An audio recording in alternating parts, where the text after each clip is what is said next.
G'day and welcome to the Grow a Small Business Podcast. I'm your host, Troy Truen. Each week, we speak with an owner who has grown a business with 5 to 30 team members to something bigger.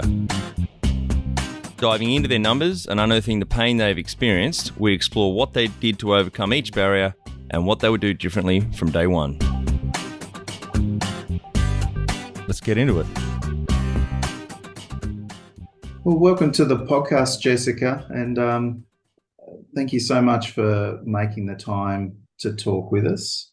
I guess from what I've gathered from your background, you're an expert in culture. And as I mentioned, I was really excited to talk to you because a lot of the business owners that we work with often say that their number one challenge is managing people and dealing with people.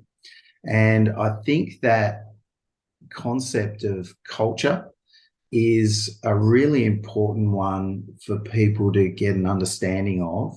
And it's often misunderstood, and people don't really have a good set of tools and frameworks for being able to influence that culture aspect within a business that I think everyone intuitively understands that it's really important to create a great culture, but what does that mean and what difference can it make is often the bit that seems to get missed from my experience. So again, that's why I was really excited to talk to you and learn a bit about the work that you do and how you might be able to help some of our listeners. So thanks for making the time.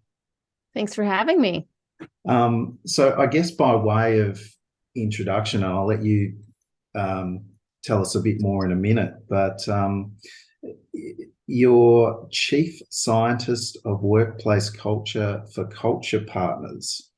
And I noticed that you made reference to working with high-stress leaders who were failing, and that in your experience, if you work with them on improving culture, that performance and profit will follow. And you then had a personal mission to quantify culture, which I thought was fascinating. But tell me a little bit more about, I guess, exactly what sort of work do you do, who you work with, and what are some of the typical issues that you see coming up which trigger people to reach out to you? Yeah, sure. So as the chief scientist, I lead research and strategy around workplace culture. So my job is to discover what works and what doesn't work to drive outcomes, achievement of your purpose or your mission, whatever that is, financial outcomes. I mean, whatever it is you're trying to achieve, all of these things can be accomplished through culture, basically. And so we are a consulting firm that helps organizations of all sizes across all verticals across the globe on how exactly to transform your culture to create sustained behavioral change that will get you the results that you're looking for, whatever those may be.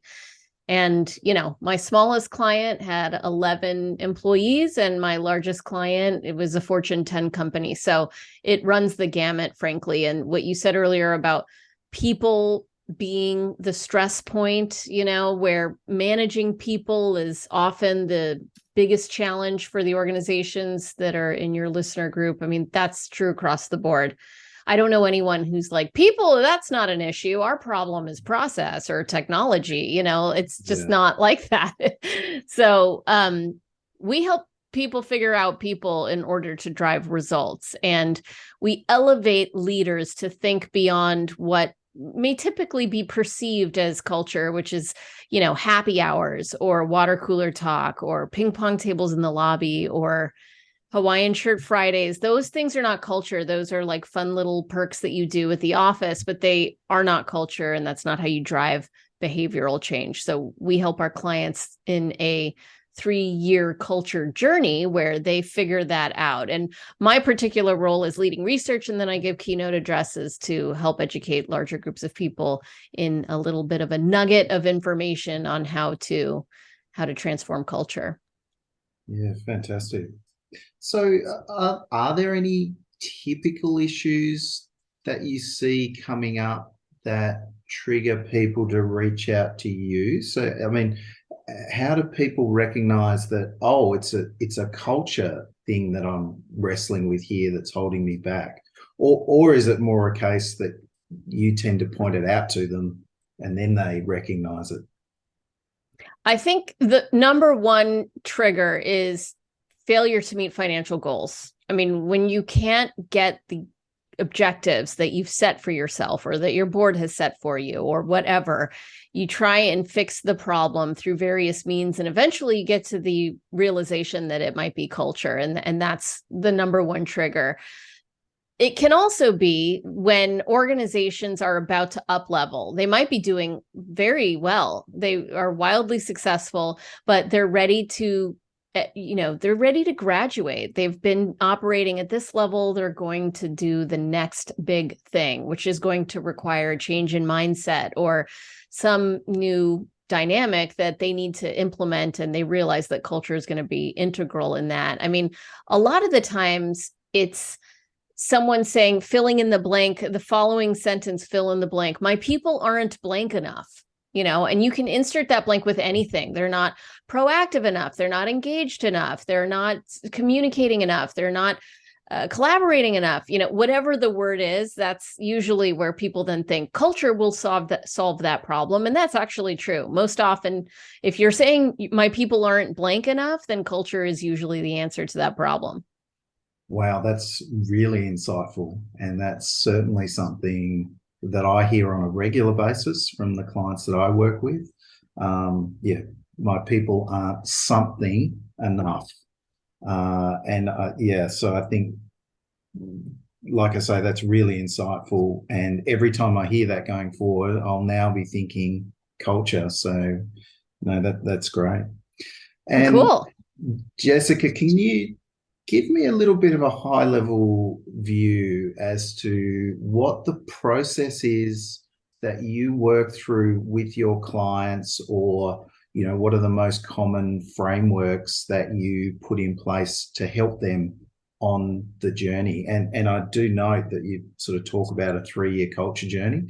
I guess we've all heard that culture takes a long time to change. Is that true in your experience? And yeah, I mean, you can get drastic results in 6 months. It's not like you're not going to change anything for at least 3 years. There can be drastic results, but in order to sustain those results over the long term, we really transform an entire business. We're transforming the hearts and minds of everyone at that business. And so that can take time. And so in terms of where we start, we always start with purpose. And that means understanding why the organization exists, not to make money. Business as a concept exists to make money. That's not the question. It's where is your impact in the world? How are you making the world a better place? And once we understand that, we also pull the CEO aside. And this is a question that every one of your listeners can ask themselves. What is your prime mover?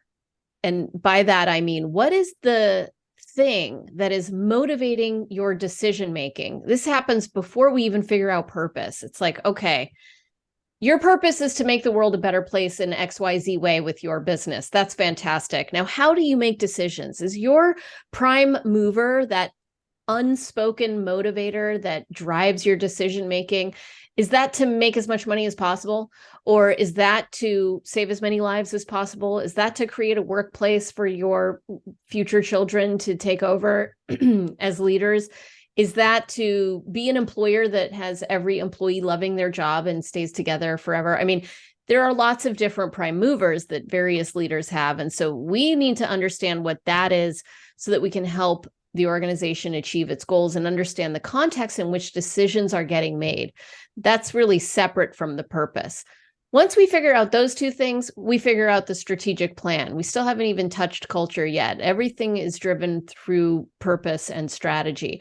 Your purpose is the why you exist. Your strategy is the how. How are you going to achieve your purpose?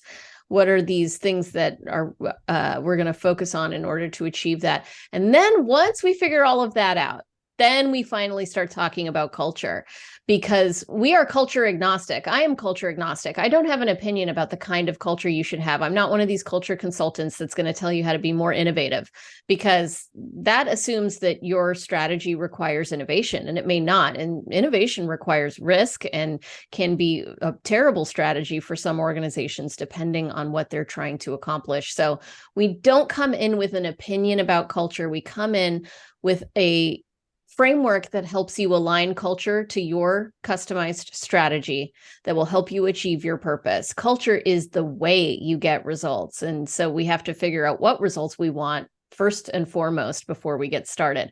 That's there's lots of frameworks I could work through. That's the overarching framework for the process when we engage with clients.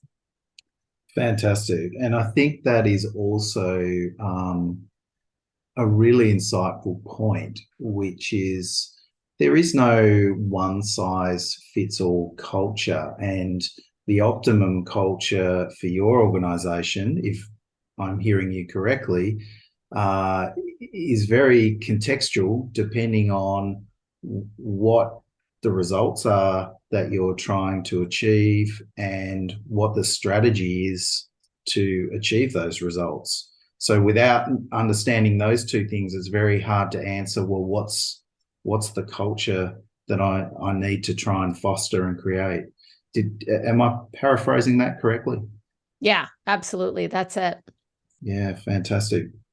So in terms of shaping a culture that is fit for an organization, are there some go-to tools or frameworks that you tend to lean on quite heavily?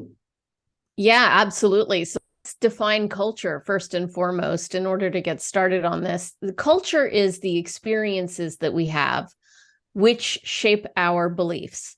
And those beliefs determine the actions that we take, which is going to get us results. You're going to get results. I mean, they might be bad results, they might be good results, but our actions determine those results, and those actions are determined by our beliefs, and those beliefs get formed through our experiences. So I just said it two different ways, basically, but that is the definition and the framework for culture. It's not the way people do things around here. I mean, that is so vague. I don't know how to activate that, but I do know how to activate experiences that lead to beliefs, that lead to actions, that lead to results. And so we use that framework in all of the work we do. And we always start with results. We start really with identifying, like I said, we start with purpose. What's our why? We start with strategy. What's the how? And part of the strategic plan includes these goals, measurable, meaningful, and memorable goals that we have. Simple, not 150 goals, not 10 goals, not 5 goals. We usually focus on 3. The 3 most meaningful, memorable, and measurable goals that we can identify. So the whole organization gets behind it. Certainly, this is actually easier for small businesses to identify. And then we go after those results through understanding what actions we need, what beliefs we need to have, and what experiences we need to create accordingly. And all of that is part of the culture activation journey, various tools and models that we use to do that. Want to become the best manager you can be? Check out our Kick-Ass Manager course at growasmallbusiness.com. Do the course and add your fellow managers for no extra cost. Join the 30%. 70% of people quit their job because of their manager. Fantastic. So again, just to paraphrase what you've said there to make sure I'm understanding it, the results that your people achieve are created by the actions that they take. And the actions that they take are driven by the beliefs that they have.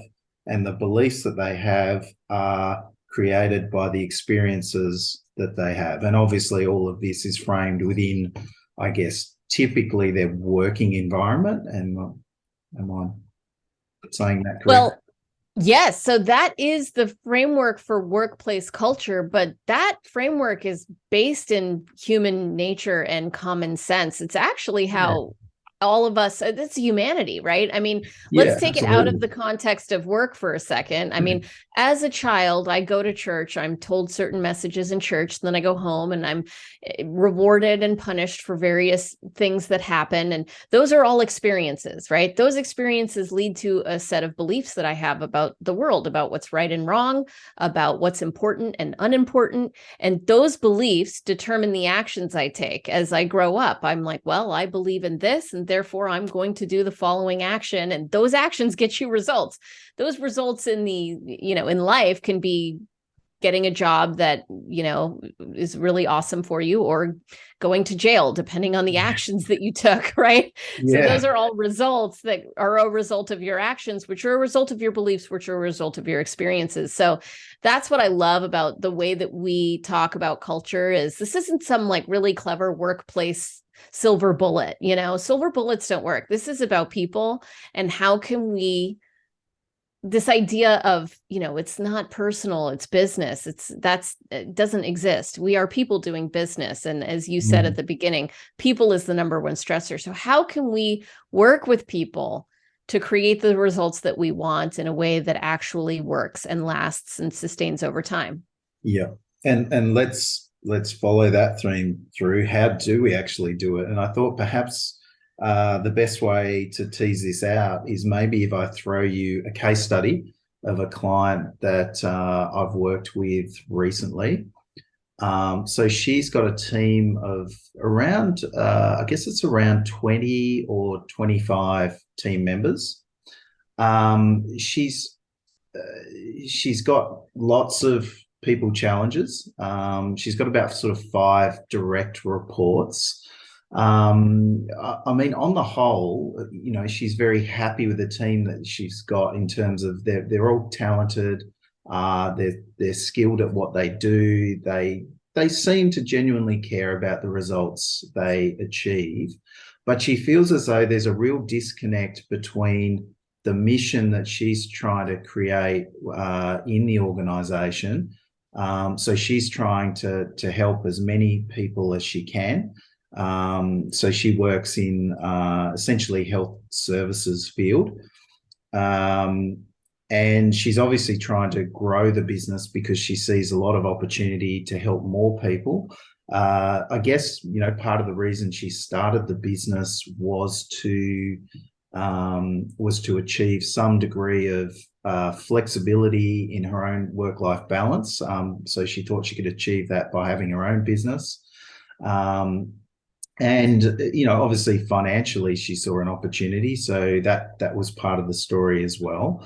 But like I say, she feels as though the team is a little bit disengaged, particularly when she tries to make changes within the organization and improve things. So obviously things have changed a lot since she used to just have sort of 4 or 5 team members. Now she's got a large team. And she sometimes feels as though they're a little disengaged with the overall mission of the business.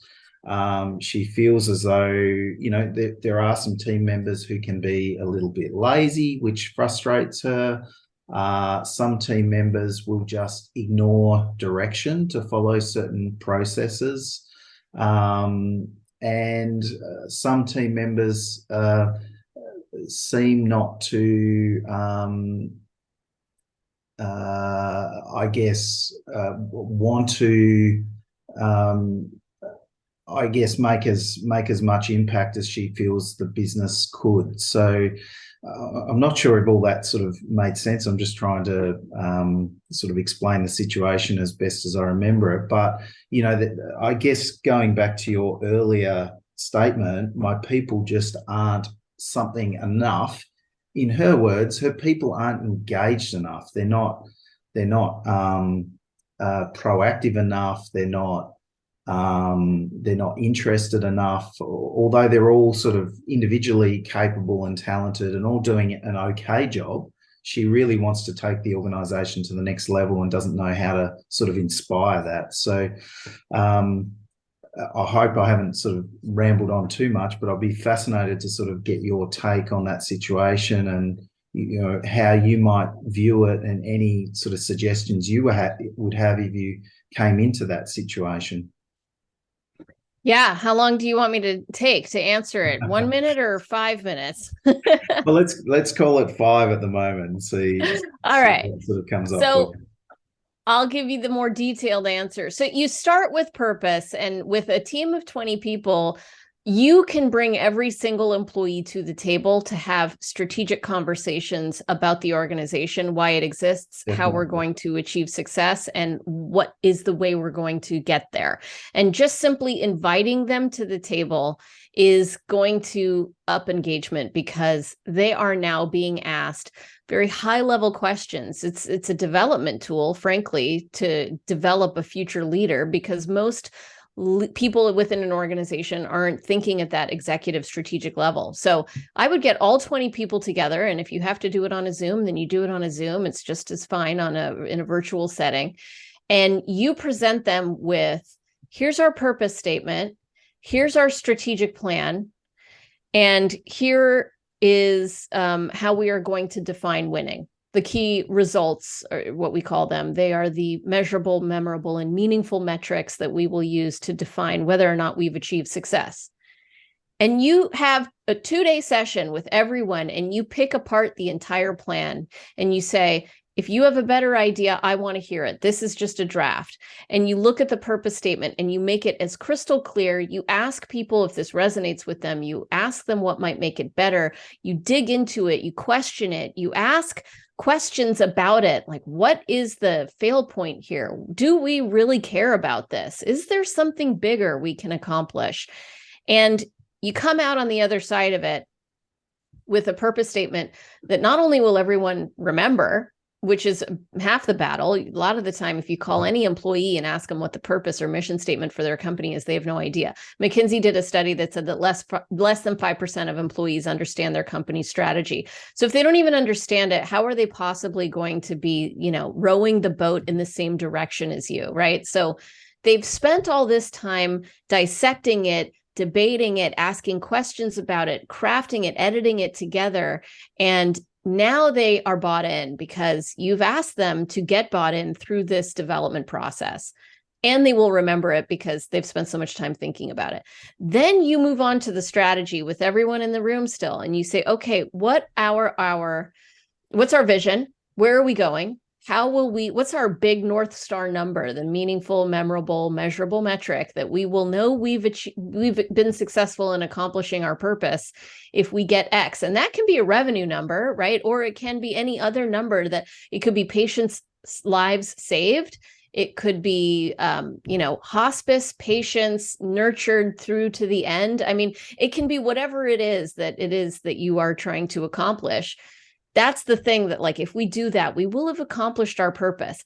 And then you figure out the how, which is, how are we going to get there? What are the 3 key strategic anchors, the big bets we're making on the best way to go about this? And again, you are picking it all apart. You're debating it. You're asking for feedback. You're editing it real time. And you're not doing it in a boardroom with just the executives. You've invited everyone to the table, the intern, the front desk administrator, and your executives and everyone in between, and you walk out with something that everyone understands, everyone has picked apart, everyone gets.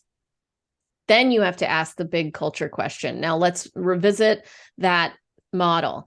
Culture is the experiences we have which shape our beliefs. Those beliefs determine the actions that we take, and those actions get us results. So you want to reverse engineer that model with the team to figure out how we do that. And we started with results. We've already just done that.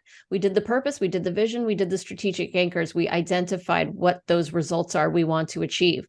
Yeah. So now you ask the team, and then you have little conversation. What actions would we need to take in order to achieve that? And you get them to brainstorm, and you get them to give you the answer. And then you suggest some other things maybe that they forgot, or maybe you have a breakout session where you talk about how challenging that might be or how exhilarating that might be. I mean, whatever it is, you probably need a facilitator to do this because it's hard to do within yourself, right? That's why we're here or you're there. And then you ask them the next question. You're going backwards in that model. Well, if those are the actions we're going to need to take, what beliefs will we need to hold? Yeah, great. Not just about the work we're doing, the way that we do the work, the beliefs about each other, the beliefs about the importance of what we're doing, the impact of what we're doing, the way that we go about doing it. You know, what beliefs that maybe we don't have now will we need to start having? And you get them to answer the question for you. I mean, the best part is that the CEO doesn't need to have all the answers. They just need to have the right questions, you know? And then the final question you ask the whole team is, okay, if those are the beliefs, what experiences do you need in order to start developing those beliefs? And they might say something that the executive team is surprised about. Well, actually, you know, I would need to see that you blah, blah, blah. I would need this experience. I would need more feedback. I would need you to recognize people when they do X. And these are all experiences that leaders and non-leaders can co-create to develop those shared beliefs we just decided we need to believe in. And then you recognize people for doing it. You recognize and you tell stories about when people are or aren't doing that. You tie those moments where they are living those beliefs to the results that they're going to help achieve, to keep reminding people why we're doing this. And you give feedback to people when they are and when they aren't doing those things so that it becomes part of the system.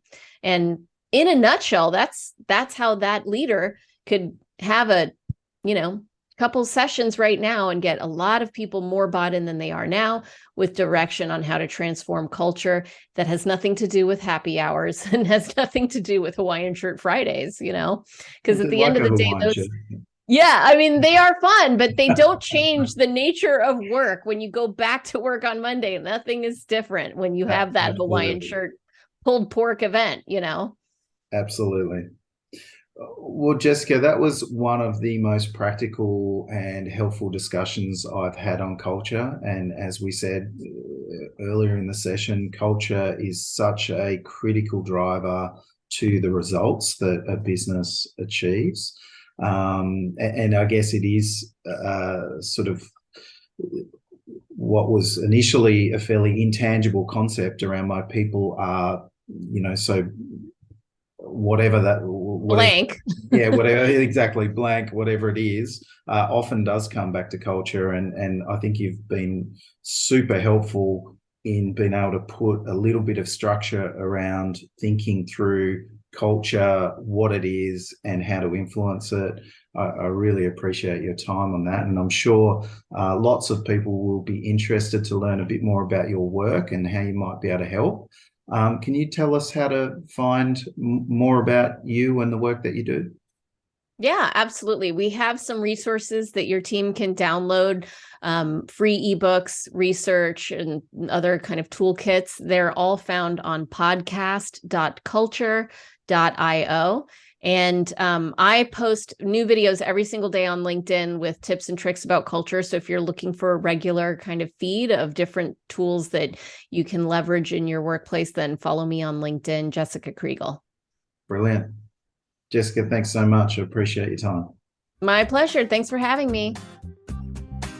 And for our audience, we'd greatly appreciate a review in iTunes or whatever platform you listen to us on. More reviews means we bubble up higher in iTunes, etc. So more business owners looking for podcast help with their growth will find us.